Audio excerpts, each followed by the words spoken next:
alors tey li ñu doon def mooy lan tey dañoo nekkoon ci condition yu métti di ci liggéey mu dem ba benn instant ñu taxaw ni mënatul dem hôpital bi mënatul dem il fallait arrêter quand on a arrêté l'État s'est déplacé ànd ak ñun pour nous expliquer qu'ils vont construire un nouvel hôpital alors ñun toog di déglu ñu tabax hôpital boobu ba mu sotti ñu fa woon dañuy dem commencer liggéey ñu ne ñu non non dañuy jëli keneen ak keneen fële yóbbu leen fa yéen conduite leen ci conditions yi ngeen nekkoon ñun ñu ne ñoo bañ munul nekk dafa munul nekk parce que conditions yi ñuy liggéey fii c'est inhumain hospitalisation bi dañuy boole ay malades du jeex ci benn lal médecins yi fi nekk spécialisé amuñu matériel bi ñu war a liggéeyee loolu yëpp nag ñu toogoon di xaar hôpital bees bi mais ñu bëgg fa yóbbu ñeneen ñun ñu continuer di souffrir ci conditions yi nga xamante ni courant bi bu nee tëf ñëpp tiit pour le oto sax bu ne woon tëf fële parce que ñëppay daw parce que dañu ragal conditions yi baaxul ñun ñoo bañ mënuñu continuer di liggéey ci ces conditions là. Impact financier. les autorités ci suñu tutelle bi yëg na ko conditions yi ministère indi na fi équipe am ñoom ñoo njëkk a wax ne hôpital bi jarul yàq xaalis il faut ñu tabaxaat beneen bu bees.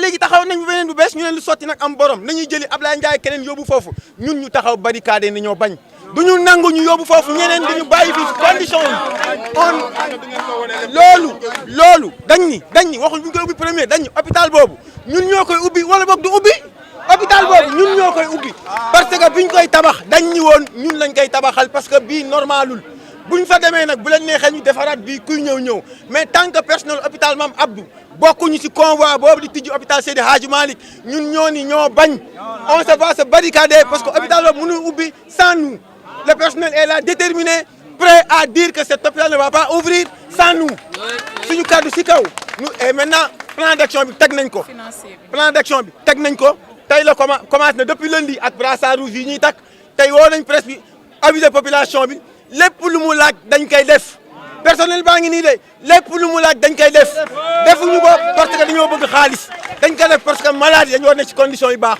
personnel dañu war a nekk ci conditions yu baax accompagnant dañu war a nekk ci conditions yu baax comme que loolu amul nag dañuy dem conditions nous voulons travailler dans de bonnes conditions nous voulons travailler dans de bonnes conditions voilà fi ñuy daanelee mooy impact financier tey hôpital dafa am budget nga jël ay service lëmm nga teg leen yóbbu leen foofu mais budget bi ñu alloué woon service boobu noonu fan la jëm tey dañoo nar a xëy hôpital du am lu mu fayee personnel bi parce que ña waroon liggéey pour am loolu jël nañ leen yóbbu nañ leen feneen loolu moo tax ñu tey balaa loolu di am ñu teel a aviser la population teel a aviser kilifa diine yi nga xam ne ñoo fi nekk teel a aviser responsable administratif yi nekk fii ne leen bu ngeen seetaanee lii fa mu jëm du baax ñun nag taxaw nañ ne duñ ko seetaan donc loolu moo doon kàddu yi ñoo bañ. En fait, aujourd'hui, on a convié la presse et toute la population pour dénoncer les situations et les conditions de travail catastrophiques dans lesquelles l'hôpital se trouve. L'hôpital Abdou Aziz Dabakh de Tivaouane est confronté à d'énormes difficultés dans son fonctionnement. C'est un hôpital qui a atteint sa vitesse de croisière et qui ne peut plus être augmenté. Aujourd'hui, c'est un hôpital qui est abandonné. En période d'hivernage, l'hôpital, c'est une inondation permanente. Le plan électrique, chaque jour, il y a des courts-circuits. Il y a des problèmes d'incidents électriques. Il n'y a pas de salle d'hospitalisation à suffisance. Les patients ont des difficultés. Le personnel médical et le personnel paramédical souffrent dans l'exercice de leur travail. Et ce qui est plus aberrant, c'est que l'hôpital Seydi Hadji Malick, le nouvel hôpital, était une solution pour régler les problèmes de l'hôpital Abdou Aziz Dabakh.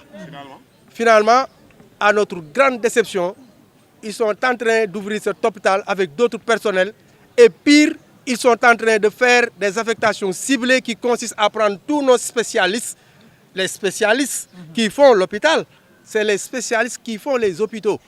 Ils sont en train de prendre nos spécialistes, après ce sera les paramédicaux, après ce sera les techniciens supérieurs et ce sera la belle mort pour cet hôpital Abdou Aziz Dabakh si on continue à ce rythme. C'est la raison pour laquelle nous interpellons l'État et nous ne cesserons jamais de le dire. C'est la responsabilité de l'État qui doit être engagée parce qu'en 2019, par rapport à l'audit qui a été fait par la DIEM, qui est une structure du ministère de la Santé, qui a fait un audit pour dire que l'hôpital de Tivaouane a atteint un degré de vétusté et de dégradation élevé. Et la seule solution, c'est de réhabiliter cet hôpital. Depuis 2019, aucune réhabilitation n'a été faite. De 2019 à 2024, ça fait un bail, les conditions se dégradent de jour en jour.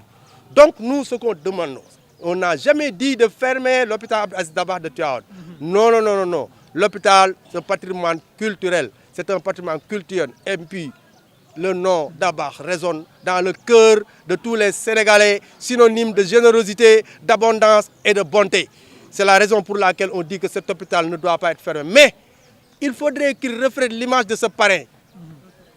C'est-à-dire qu'il faudrait que cet hôpital soit réhabilité et que le niveau 2, depuis 5 ans, on a érigé cet hôpital à niveau 2 et il reçoit une subvention de niveau 1 qui est minable de 200 millions. Insuffisante, qui fait même 5% de l'ensemble de nos recettes. 200 millions avec un budget de 4 millions. Si vous faites le rapport, vous voyez que c'est une subvention insignifiante. Nous avons la plus petite subvention des hôpitaux au niveau de ce pays. Mais qui soutient cet hôpital? Pourquoi on laisse cet hôpital comme ça? Il faudrait que l'État vienne et réhabilite cet hôpital. Avant d'ouvrir le nouvel hôpital, il faudrait que l'État vienne ici. À défaut, on n'acceptera pas que nos spécialistes soient affectés là-bas, mais aussi on acceptera que d'autres personnes aillent là-bas travailler et nous continuons à vivre dans les difficultés. Vous avez un plan d'action? Oui, on a commencé un plan d'action qui se décline comme ainsi. Le premier point, c'est le port de brassard rouge de manière permanente pour manifester notre mécontentement. Le deuxième point, c'est ce point de presse destiné à la presse et destiné à la population et aux autorités. Le troisième point, c'est des rencontres de toutes les autorités religieuses, politiques, administratives et même communales. Le troisième point, c'est de déposer une demande de marche. Après, on va déposer un préavis pour observer des grèves. Donc c'est ça le plan d'action, mais on le fait de manière mollo-mollo jusqu'à ce qu'on ait des ouvertures et on ait des négociations, des discussions vraiment qui partiront, à partir de ces discussions, on pense qu'on aura des solutions définitives parce qu'on en a vraiment assez de toujours parler des conditions de travail difficiles de l'hôpital et qu'il n'y a aucune réaction. Voilà la quintessence de notre... Le personnel est aujourd'hui inquiet, le personnel est inquiet, le personnel est frustré, le personnel manque de motivation. Parce que pour être un militaire qui va en champ de bataille, il faudrait que tu aies un fusil. Encore faudrait-il que ces médecins-là soient dans des conditions de travail et un plateau technique relevé, quel que soit le niveau d'études. Les études de santé sont très longues. C'est le doctorat, après tu fais 5 ans de spécialisation. Mais on t'amène dans un endroit où tu n'as qu'une table et une chaise. Tu n'as pas de moyens de faire ce que tu as appris. Et c'est ça qui fait souffrir ces gens-là, qui sont épris de connaissances, mais aujourd'hui qui ont du mal à exercer parce qu'ils n'ont pas un plateau technique digne de ce nom.